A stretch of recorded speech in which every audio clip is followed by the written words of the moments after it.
एक छोटे से गांव में दो अच्छे मित्र रहते थे। आहिल और सोनू दोनों की दोस्ती की मिसाल पूरे गांव में दी जाती थी। वे हमेशा एक दूसरे की मदद करते और हर मुश्किल घड़ी में साथ खड़े रहते थे।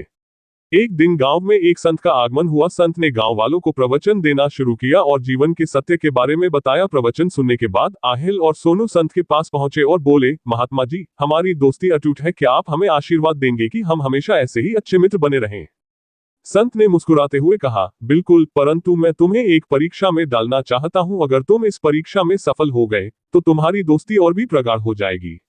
आहिल और सोनू ने संत की बात मान ली और परीक्षा के लिए तैयार हो गए। संत ने उन्हें एक जंगल में जाने का आदेश दिया और कहा, इस जंगल में एक विशिष्ट पेड़ है। तुम्हें उस पेड़ को ढूंढकर उसकी जड़ से एक ताकतवर फल लाना होगा। इस कार्य में तुम्हें एक दूसरे की मदद करनी होगी।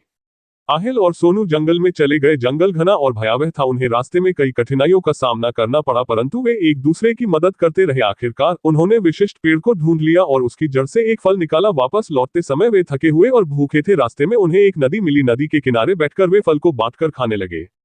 आहिल ने सोनू से कहा, दोस्त, अगर तुम न होते तो मैं इस फल को कभी न पा सकता। सोनू ने उत्तर दिया, आहिल, तुम्हारे बिना मैं भी इस पेड़ तक नहीं पहुंच सकता था। जब वे संत के पास लौटे और फल उन्हें दिया तो संत ने प्रसन्न होकर कहा, तुम दोनों ने परीक्षा में सफलतापूर्वक उत्तीर्ण किया है। इस परीक्षा ने साबित कर दिया कि सच्ची दोस्ती का मतलब है एक दूसरे की मदद करना और साथ रहना। संत ने उन्हें आशीर्वाद दिया और कहा, तुम्हारी दोस्ती सदा अटूट रहेगी। इस घटना के बाद आहिल और सोनू की दोस्ती और भी मजबूत हो गई। उन्होंने सच्ची दोस्ती का महत्व समझा और गांव वालों के लिए मिसाल बन गए। उनका जीवन खुशी और समृद्धि से भर गया और वे सदा एक दूसरे के साथ खड़े रहे।